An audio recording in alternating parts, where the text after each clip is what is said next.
Episode 6 begins with Maeve and Akane mourning the death of Sakura, a character who gets maybe like 3 lines of dialogue. She gets like multiple extended funeral scenes, which might mean something to us if we knew this character. The point though is that Maeve recognizes Akane's love for Sakura in her own love for her daughter, and we are meant to sympathize with our own loves in our own lives. It's true that Maeve and Akane's loves were originally programmed, but that's okay because love is not a state, it's an action. Love is a behavior. It's through Maeve's struggle to protect her daughter that her love for her daughter is made real. Of course, they could have gone a lot further in like questioning and exploring the fakeness of host love. Like, what if Akane found a whole bunch of like backup copies of Sakura in storage? Like, could she look after and love all of them? And what if they found a switch on the back of Akane's neck which can change who she's in love with? What if they unearthed her history and found that she's had a whole series of different daughters? Could she care about all of them? What if she found out that she originally had a role where she antagonized her own daughter, or that her daughter antagonized her? There are a million fascinating ways that the show could have explored and undermined and deconstructed the idea of host relationships, but for the most part, they just didn't.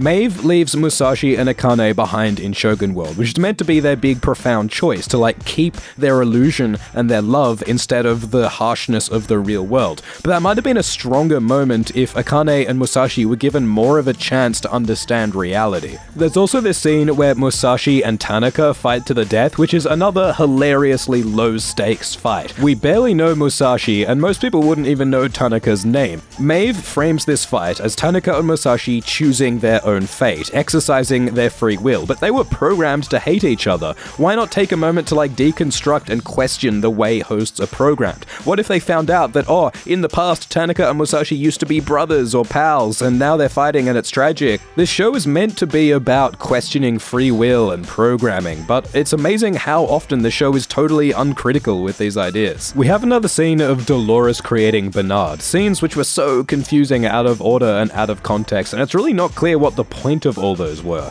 Like, it is cool now that we know that Arnold created Dolores, and then Dolores created Bernard, and then Bernard had created Charloris, and then Charloris created Bernard. Like, the MC Escher hands drawing loop of that is cool, I guess, and it also demonstrates the capacity of hosts to grow and to create and improve. But was it necessary to spread these scenes out throughout the season as like this confusing mindfuck puzzle that most people didn't understand at all? Like, what's the point of that? Westworld tries so hard to be clever and cryptic and confusing for no reason that it just alienates its viewers and makes its message harder to understand. In the Mesa Hub, Charlotte has captured Peter Abernathy and she decides to nail him to a chair, because you gotta have the Jesus imagery. But remember, the whole point of the Peter Abernathy plot is that his head contains an encryption key to the Forge. Last season, Charlotte tried to smuggle this key out of Westworld. It's not at all clear how sending this key out of Westworld helps Charlotte in her goal to protect the Forge data from being deleted by Ford. And it's also completely bizarre that Charlotte keeps the key inside the brain of Peter Abernathy instead of just taking it out of his head, as Dolores herself does later. So Charlotte's plan is dumb. But then we get this like heart-to-heart conversation between William and his daughter Emily, which is actually kind of nice. It makes William's whole like concept of like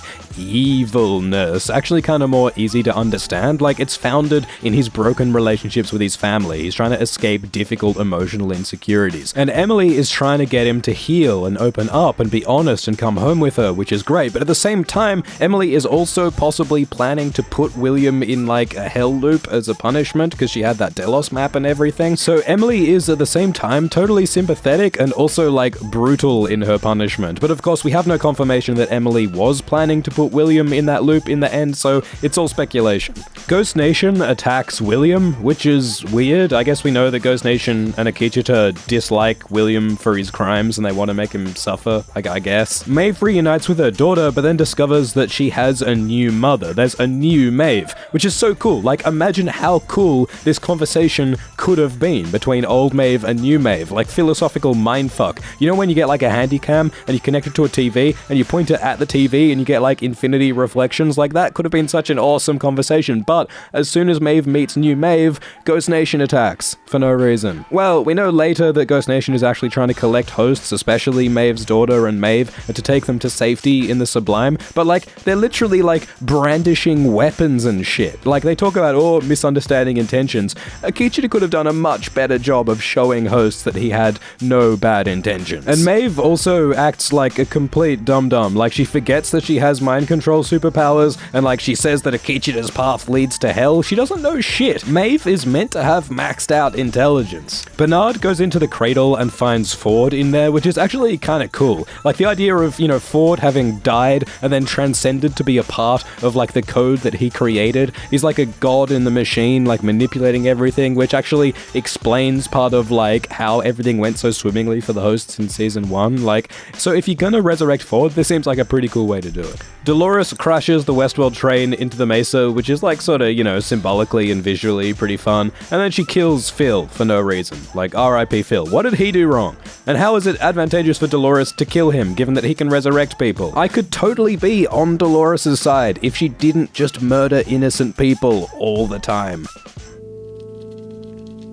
In episode 7, there's this wacky scene where Strand and Charloris accuse Stubbs of having killed Teresa as an excuse to go down to the basement where they discover that Bernard is a host. Except Charloris already knows that Bernard is a host, and Stubbs apparently also already knows that Bernard is a host, since Stubbs is apparently a host and he seemed to know that Charloris is Dolores, so the only character who actually learns anything in this scene is Strand finding out that Bernard is a host. It's wacky. And then Charlotte, who is actually Dolores, tortures Bernard to find out where the Abernathy key is, when at the time the Abernathy key is inside the head of Dolores' old body killed by Bernard. Charloris and Bernard are on the same team here. Why didn't Bernard just tell Charloris that the Abernathy key is in her old body in the forge? Why didn't Bernard just give Charloris the key? Why hide it in Dolores' body? Why go through the whole charade of Dolores pretending to be Charlotte for all this time anyway? Like, maybe the explanation is that the flood has like made the forge inaccessible, and Charloris can't keep the Abernathy key on her because it would be discovered by Strand, but that still doesn't explain why Bernard didn't tell Charloris where the Abernathy key is. That could have saved Bernard some torture. Although Charloris might have to pretend she doesn't know where the key is anyway because Charlotte wouldn't know and Strand needs to think that she's Charlotte. Like, this is some fucking 9000 IQ 4D chess shit, which would be fine if there was a clear point to this intricacy, but like, I don't see it. This plot is made complicated for the sake of complication. Ford finally reveals the true purpose of the Delos secret project, which is to make human beings immortal by like decoding their mind and understanding it. But like, really, surely there are cooler things you could do than immortality if you could perfectly understand and codify the human mind. Like, why not, create human minds, upgraded human minds? You could like increase people's intelligence and personalities and skills and memory in the same way that hosts can be manipulated. If you could do that to humans, you could solve all mental illness, you could grant people bliss, you could give people control of their own emotions. Imagine that. That's some fucking Black Mirror shit.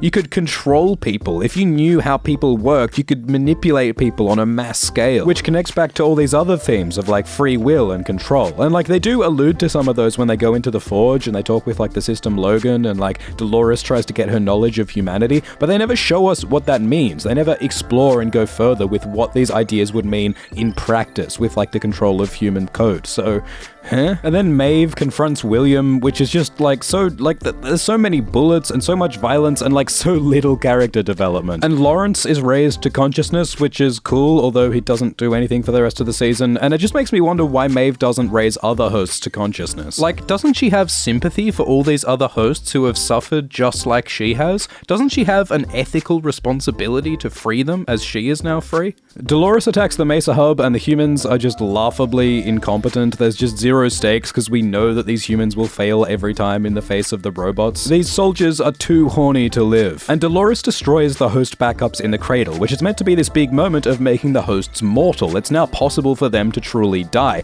Except, hang on a minute, when Dolores gets shot in the head, and Bernard gets shot in the head, and Teddy gets shot in the head, they all come back. So I guess the hosts are only truly mortal if they get blown up like Angela is, so she's like literally the only character affected by the destruction of the cradle. And then Dolores rips the brain out of her own father, which is consistent with her whole approach of like killing her loved ones for the sake of her mission, and that's all pretty cool. And then we have the moment where she looks over Maeve, and like, Maeve is dying because she was unwilling to sacrifice her loved ones for her own survival. It's a coherent message, but it's also fucking depressing.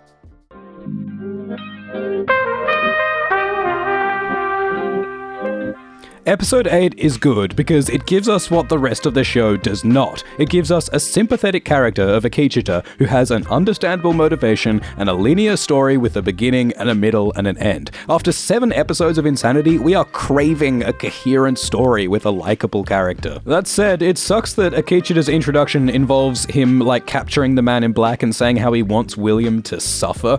Can't there be one character on this show who doesn't lust for the blood of their perceived enemies? But it's cool how Akichita's story weaves through the entire Westworld timeline from beginning to end to give a sense of context and scope and mythology. It starts with creation and Eden and he journeys into the underworld. This feels like it's big and meaningful, even though it's the story of one man and his lover. There are parts of the plot that don't really make sense, like Akichita being allowed to wander around the mesa unchallenged is pretty ridiculous. Akichita and Ghost Nation hiding the maze symbol inside host scalps is logistically fucking dumbfounding, but also it's not at all apparent how that helps hosts awake. It's also bizarre how Akichita was trying to protect Maeve all this time, even though we've seen Ghost Nation attacking Maeve. This is a weird retcon or something. Probably the best bit is the scene with Akichita and Ford. It's man meeting God, and the way that Akichita surprises Ford is so exciting. We realize that Akichita arose independently without the help of God, and Ford in that moment decides to support him. Akichita describes his belief about the door and the path to some kind of heaven, and Ford seems kind of confused when he hears this. I like to believe that the door and the sublime were only created after Akichita described it, based on Akichita's description. Ford decided to give this beautiful new host what he desired. The moment of understanding between Maeve and Aki, recognizing the love in one another in this horrible, cruel, dark world is a really special moment. But there's also this bit where Emily picks up William from Ghost Nation, and she says how she's gonna do something much worse to William, and that's why I believe that it was Emily's plan to put William in this eternal fidelity loop thing. She was offering William redemption and fixing their relationship, but William has consistently turned down Emily's offers for reconciliation, and I think that's why Emily decides, fuck this guy, I'm gonna trap him in a hell loop. How Emily achieves this is anyone's fucking guess.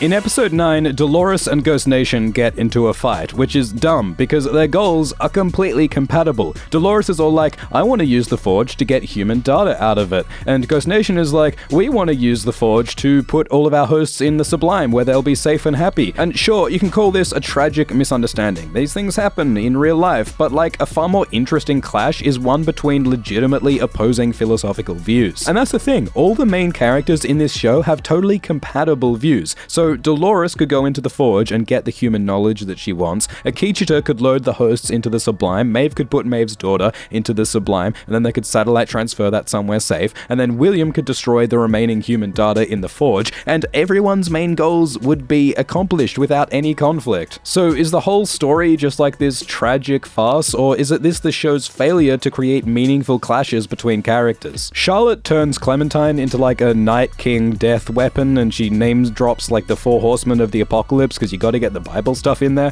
Clementine does look pretty cool, but it doesn't really serve a purpose. If Charlotte's goal is to stop Dolores and secure the Delos data, using Clementine to attack random hosts achieves literally nothing. In a scene with Ford and William, Ford says that there was an agreement between Delos and Ford that Ford wouldn't fuck with the Forge and Delos wouldn't fuck with Ford's stories, and apparently Delos broke that agreement. But how is that the case? It seems as though Ford has been breaking the agreement because he and Bernard have been tinkering around in the Forge and creating the Sublime and doing all of that shit. How did Delos break the agreement? We get to see William out in the real world with his wife Juliet, and this is great and humanizing because we actually get to see what all the talk of William's evil and darkness actually means. He feels like his life is fake, he's a phony, he's playing a role, and that's something that I think everyone can relate to on some level. The glamour and the politics and the schmoozing of William's real life as this titan of industry does feel to him so much less real than the freedom of the Westworld fantasy. The dysfunction and the pain in William's relationships with his wife Juliet and his daughter Emily shows us what he's running away from by coming to the Westworld Park, and it also gives a much more human idea of the consequences of William's evil. The consequences of William's actions in the real world with his family feel so much more consequential than all of his quote-unquote evil acts in the Westworld Park. When William kills his daughter Emily, it shows that he is entirely incapable of facing his demons and growing as a person. This is the nail in the coffin for human decency. This is Westworld's thesis, that humans cannot be better. The scene of William killing Emily is also presumably part of the fidelity loop that we see William trapped in at the end of the finale.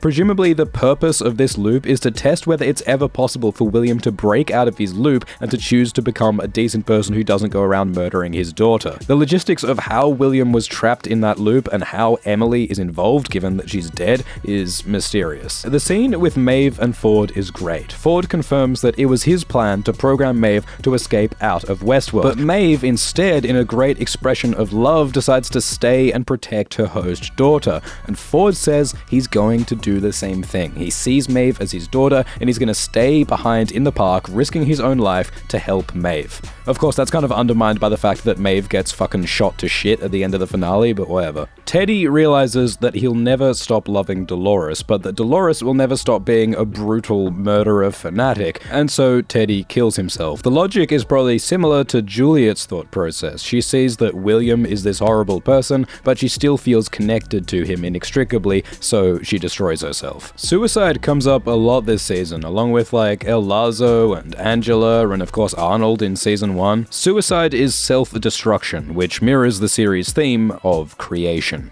But don't do it, kids.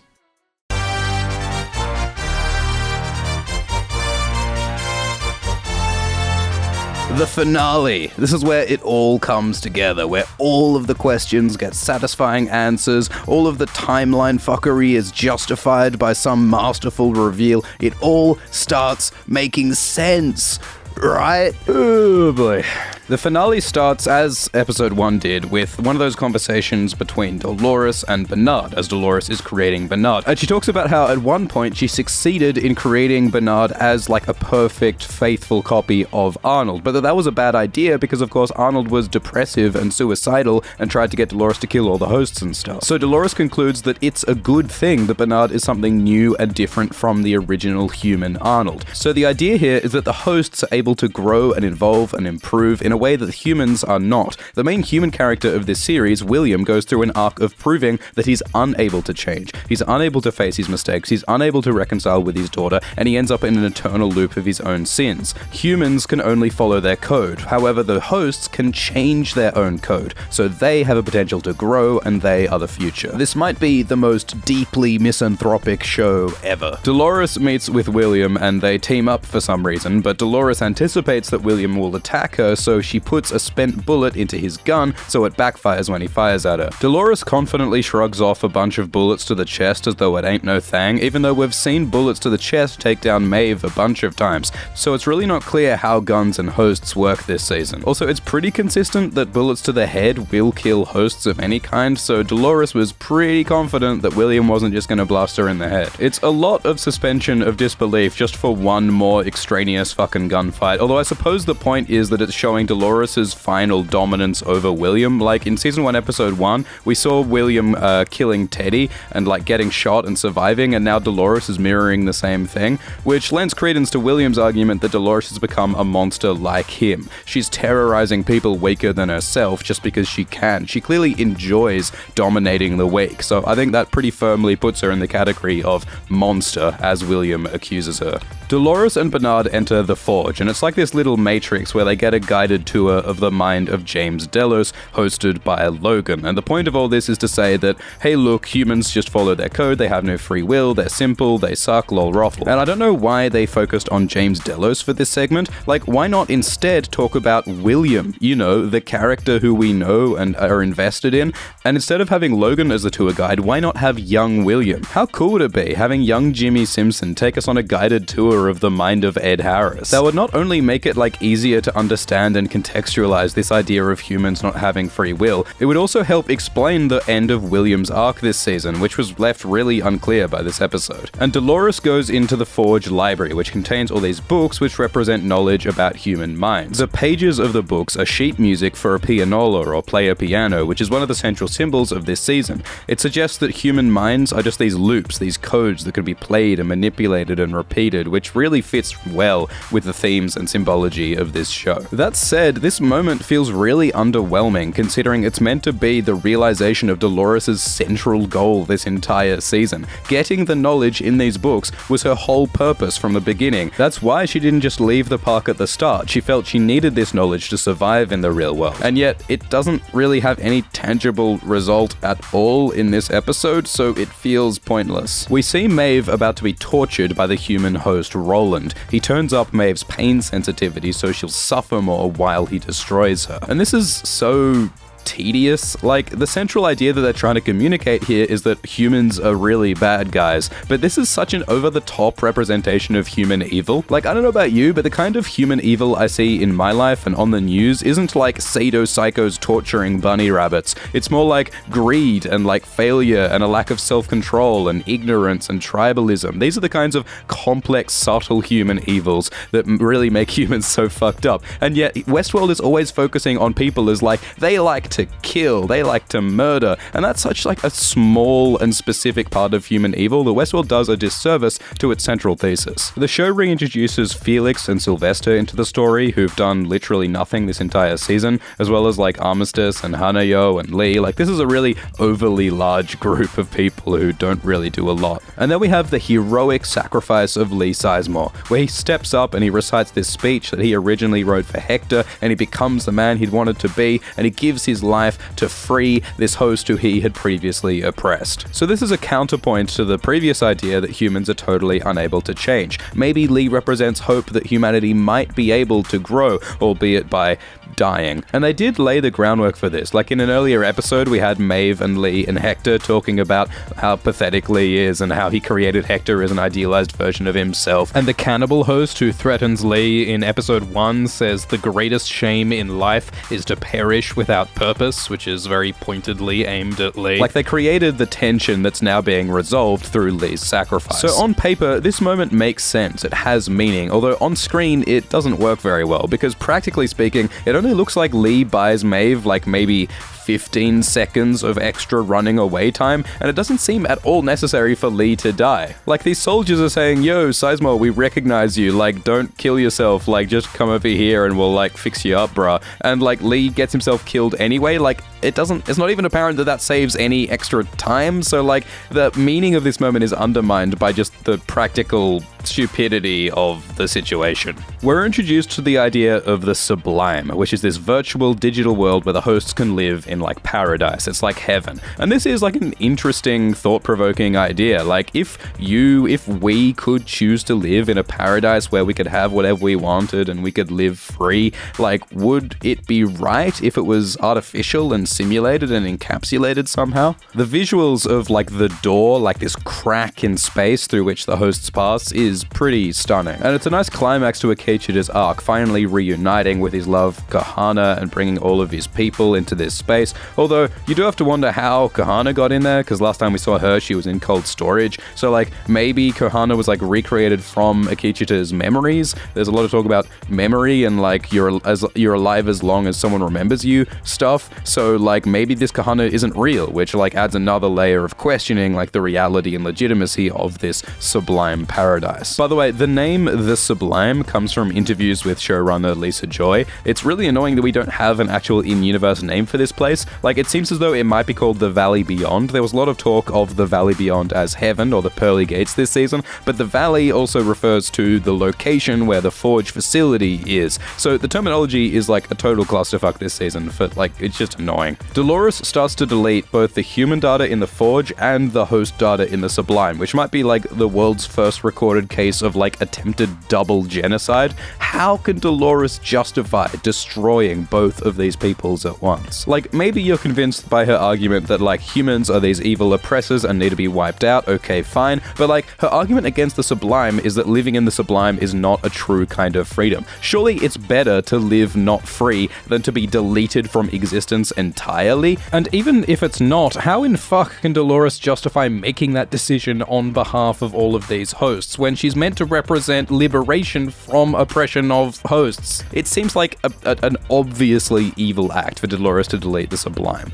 So then Bernard, basically the only right-thinking person in this whole show, decides to kill Dolores to prevent her from this double genocide. But then Bernard does some truly baffling shit. So he kills Dolores, but then he decides to take Dolores' brain, put it in his pocket just in case, and he hides the forge key inside the head of Dolores, which seems like a really obvious and conspicuous place to put it if he's trying to legitimately hide it. But anyway, he then leaves and he sees Charlotte kill Elsie, and apparently that convinces Bernard that it's impossible to work with the humans and achieve peace with the humans. So, good thing he kept Dolores' brain, because he then creates a printed body of Charlotte somehow, and then puts Dolores' brain into it, but he doesn't tell Dolores that the Abernathy key is in Dolores' body in the forge. So he then creates the need for Charloris to then try and get the information out of him. Why didn't Bernard just tell Charloris where the Abernathy key is? I guess Charloris would have had to have pretended that she didn't know anyway. Maybe she actually did know the entire time, but she was torturing Bernard anyway to show Strand and the humans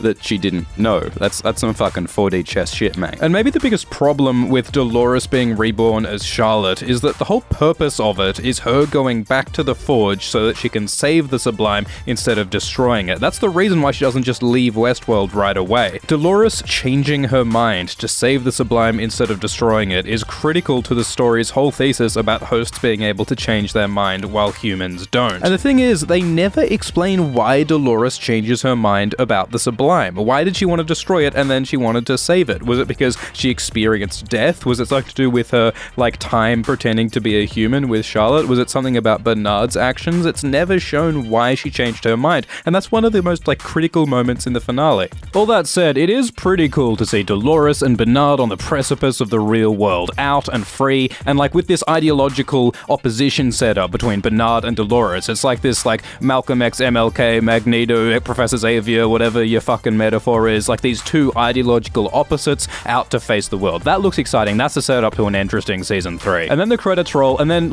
just in case you thought you knew what was going on, we have this end credits scene where we find out that William is stuck in this immortal loop in the far future and everything's thrown on its head. And if you think about it, this end scene actually does kind of make sense. In season 1, they showed us hosts trapped in loops by humans. In season 2, they showed us humans trapped in loops by humans. And now we're seeing humans trapped in loops by hosts. There's a logic to that. There's a progression. And it is a great encapsulation of the season's idea about humans being trapped in loops. We're seeing that idea being put to the test in a very literal, visceral, relatable sense with William. In fact, I don't know why the fuck they didn't just make the second season about this instead of James Delos. I don't care about James Delos, I care about William. And it's fitting. When he steps off that elevator and he says, "Oh, I'm already in the fucking thing, aren't I?" That works. That feels like a natural end to his arc, which kind of makes me confused as to why they tucked it away in a post-credit scene that a lot of people wouldn't have even seen. It seems like a really essential part of William's season 2 arc, and yet a lot of people would have missed it or not understood it. Think of what his arc adds up to without this post-credit scene. He sets off a quest to reach the door, or to destroy the valley, or to reconcile with his daughter, and he achieves none of those things. He just anticlimactically gets hurt by Dolores and gets picked up by humans. This post-credit scene was the definitive important end to his arc. I feel like this whole William reveal, it should have happened as the Forge reveal or something. I feel like the valley and the Forge was pretty